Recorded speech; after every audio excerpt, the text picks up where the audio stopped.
Constitutional crisis, constitutional crisis. Everywhere you go, it's all the legacy media is shouting at you. What if we told you there's a reason for it, and it's devious indeed? Today, we will break down what is really going on that has the entertainment and news organizations freaking out and raising the alarm bells to 10.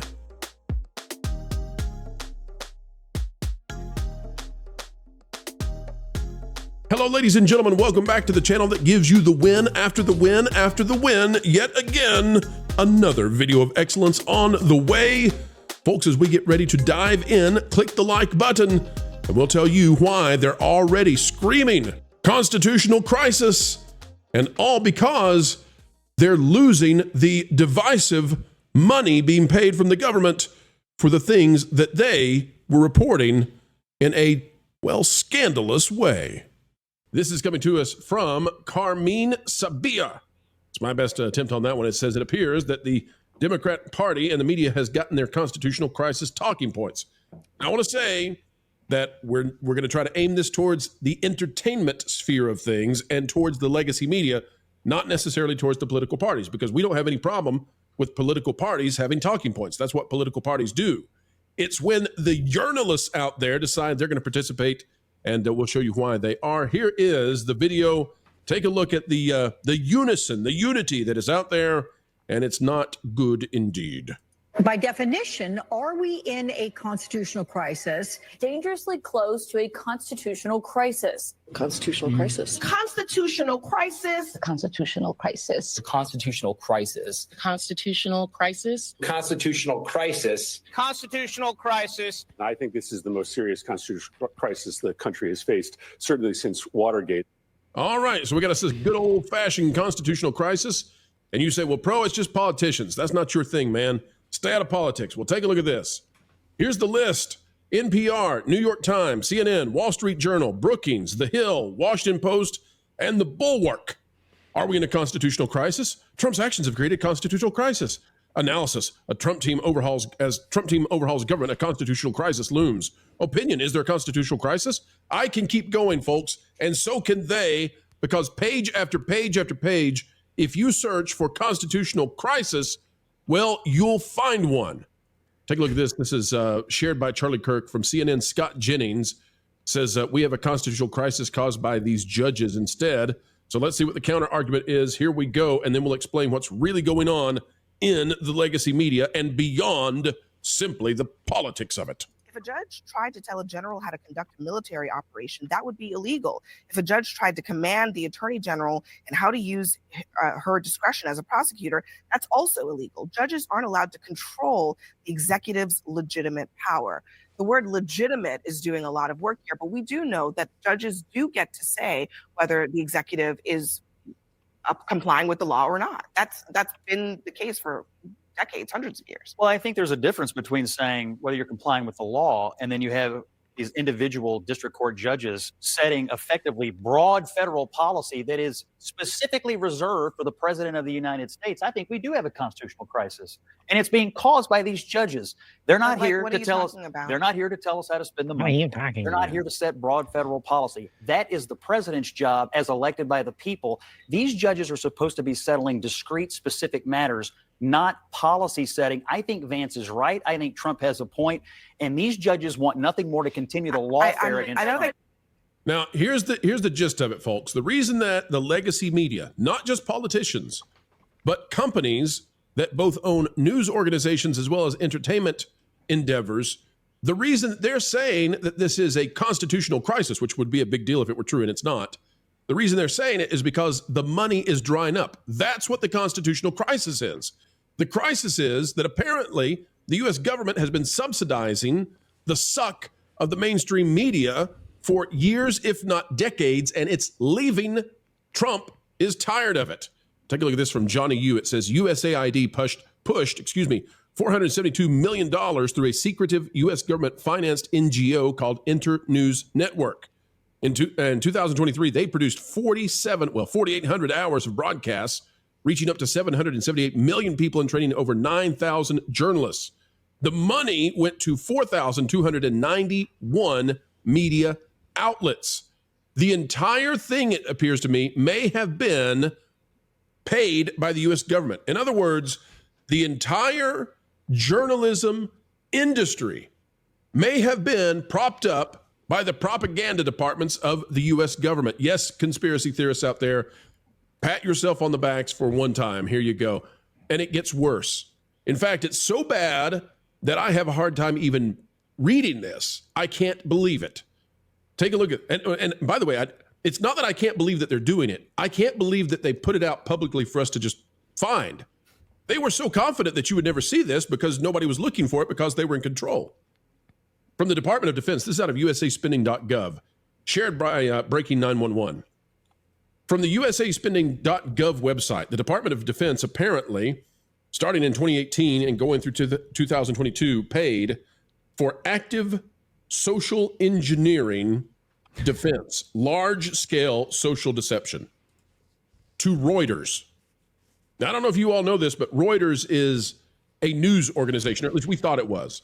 But no, Reuters was receiving Department of Defense funds to the tune of millions of dollars for large-scale social deception. Is Thomson Reuters and Reuters the same company? I believe so, yes.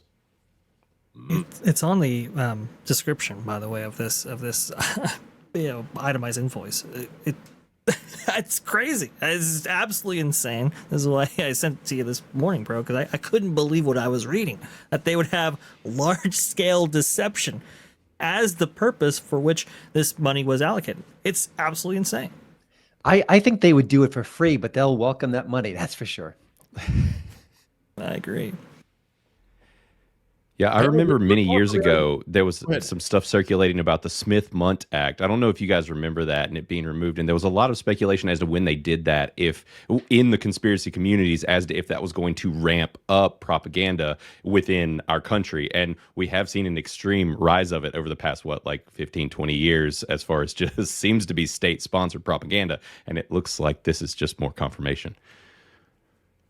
So I needed just a little confirmation there, because in the corporate world, when you hear Reuters, it's a different thing. Thomson Reuters is a tax software, among other things. Yes, Thomson Reuters and Reuters, the news branch, is the same thing.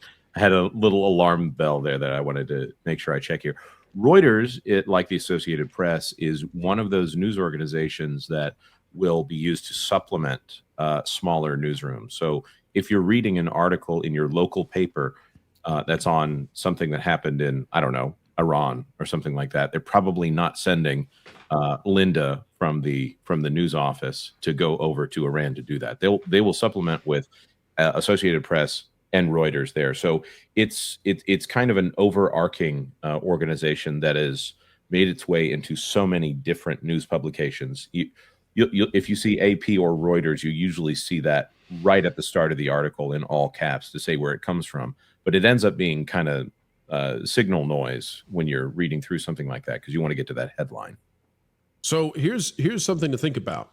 We are at the tip of the iceberg, I think. And many of these companies use subsidiaries with different names to make it difficult for you to track it. That's why this is so fascinating, that we're catching some of this now just wide out, straight in the open. They were that confident, it seems. So as we get ready to go into the next weeks of this being uncovered, I think what we've got to all anticipate is we could really be looking at a situation where the U.S. government has essentially propped up the entire industry of the dinosaur media for years. And so if people are wondering, like, okay, how are they still, we get the gatekeeping aspect of it, but how are they beating the truth tellers? Well, because the truth tellers weren't getting millions of dollars to promulgate propaganda on behalf of the deep state.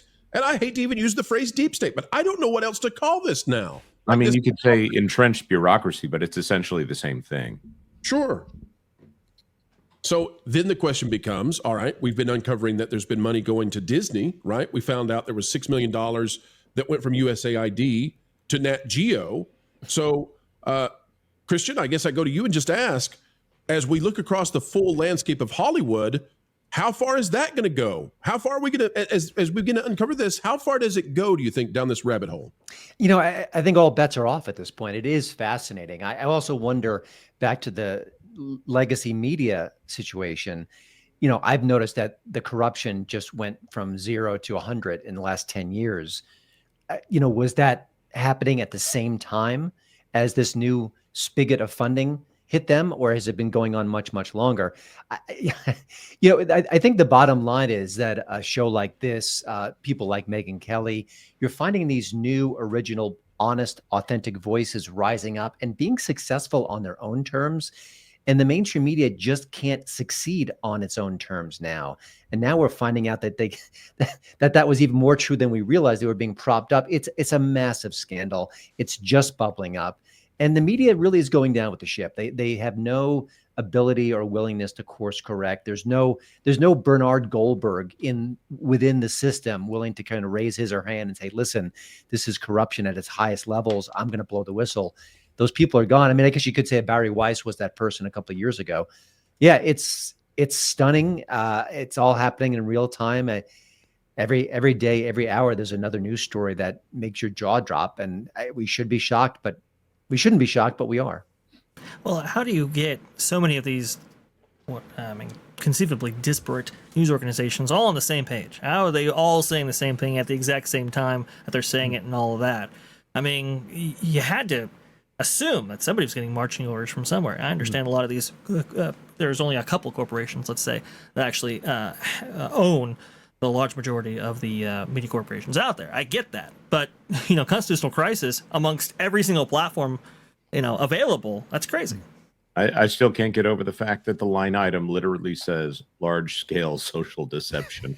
It is unbridled hubris. They didn't even care enough to hide it. They just knew they could put it out in open.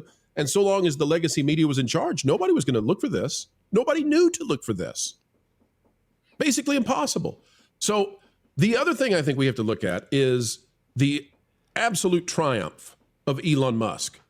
Absolute triumph, because him purchasing X was the shot across the bow. It put the foot on land, and it gave a bulwark for the free speech advocates. And so we got to give a lot of credit to Elon Musk. And I think at this point, you can honestly say, as Christian was bringing up, the new media is here. And I don't think the new media is going to stop. I think it's going to accelerate. And we're going to show this real quick, folks. But this is Elon Musk firing back at the legacy media. I want you to see why I think Elon Musk has them absolutely dead to rights. Here we go. Well, golly. Like over Elon Musk? Do you find yourself sobbing at the thought of your taxpayer-funded transgender basket weaving club losing its funding? You may be suffering from a common condition known as libtardism-induced meltdown. But don't worry, there's help. Introducing Grow-A-Pair, the revolutionary prescription solution designed to help you accept reality. With just one dose a day, you'll start to understand that tax dollars aren't meant for gender numeral electric vehicle startups in Vietnam. After taking Grow-A-Pair, you may notice life-changing improvements, such as smaller man boobs, the ability to fund your own transgender basket weaving without relying on Uncle Sam, and a newfound indifference to the defunding of the U.S. Department of Slope Sidewalk Studies. Grow-A-Pair won't solve all your problems, but it can help you stop fixating on who's going to pay for DEI pudding packs in Cambodia. Side effects may include dry mouth, increased common sense, employment, smaller man boobs, and lower taxes. Ask your doctor if Grow-A-Pair is right for you, because adulting is hard, but it doesn't have to be. All right, so that is being shared by Elon Musk. That's why I want to play it, okay? I get it's funny, but even more importantly, this is Elon Musk is putting that out there, and he's putting it out there on his own platform, and he's mocking the legacy media into non-existence. He's beat them, and now he's reminding them that he's beaten them. Panel, what say you about the situation we have with the legacy media in turmoil and their funds all defunded? A quick note about humor and how important it is, and how the fact that President Trump is very funny, I mean, you just can't take that away from him, drives people crazy. And now you got Elon Musk, who is a bit of a cut up and has this sort of wry sense of humor. That's leaving a mark too. It's probably enraging his critics. And, we think about what comedy has done the last decade. They've basically given up on truth to power isms. They don't really go where the tragedies are. They don't go where the hypocrisy is. They just tell certain jokes certain ways against certain targets. And I think when you see rebel comedians, like the Shane Gillises of the world and Tim Dillon rising up, and then people like Stephen Colbert shrinking before our eyes. It's a sign that we need that raw, authentic voice. We're flocking to it, and that's part of the cultural change we're seeing right now.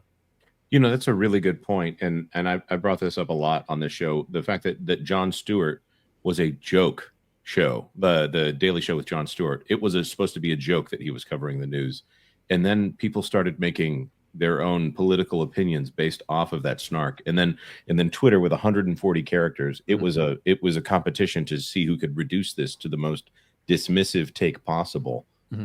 And now humor is being used against these people, and they don't know how to handle themselves. They want to be able to tell all these snarky jokes, and they want to take that ability away from you.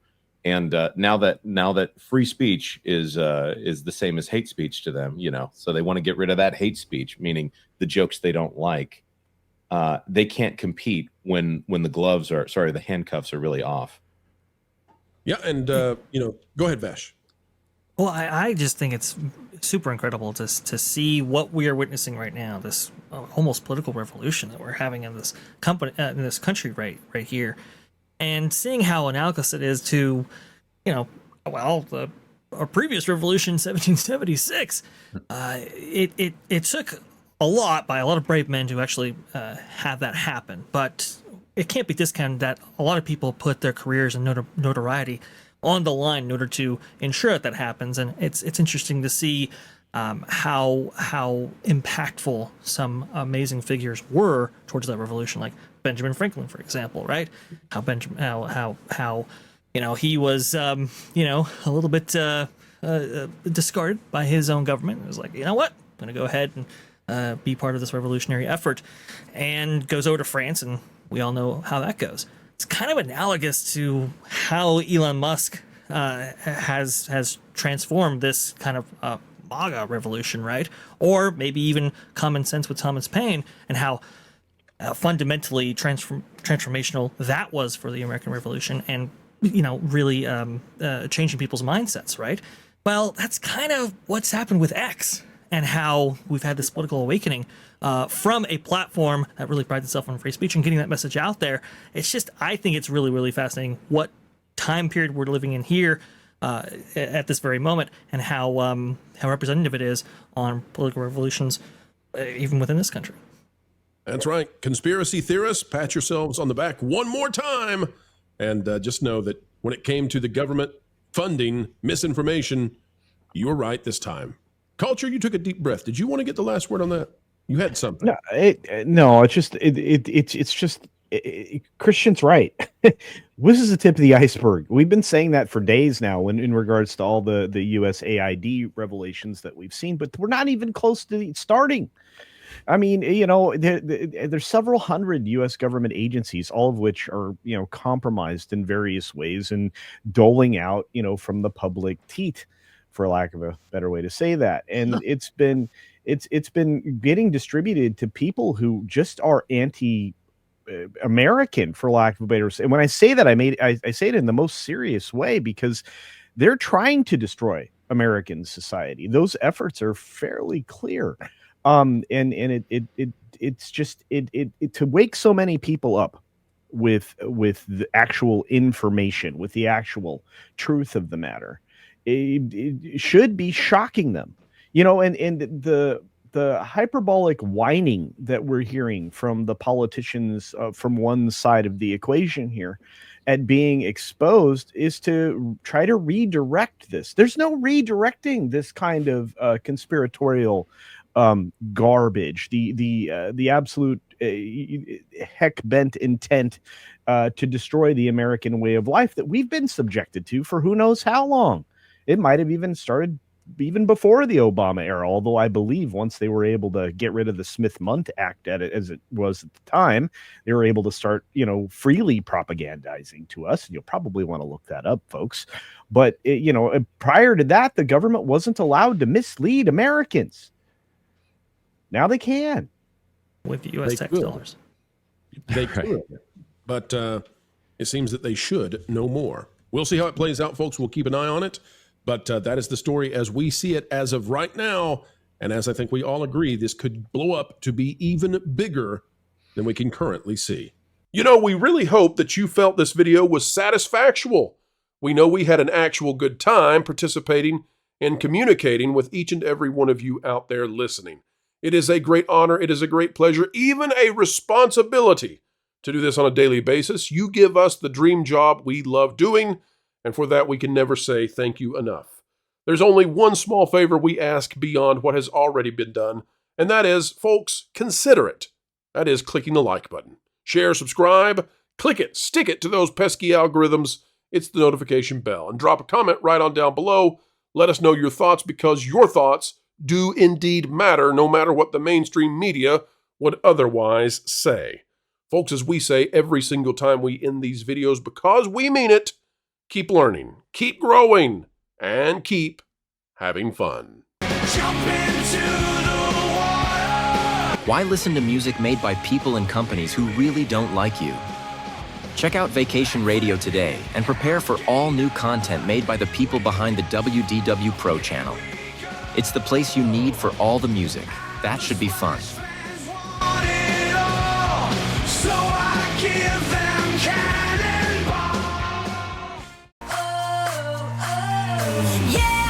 Hundreds of songs, every genre you can imagine.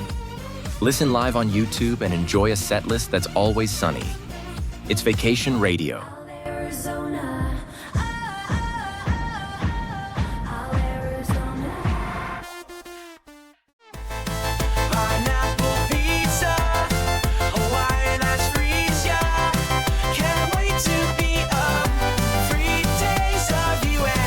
What are you waiting for?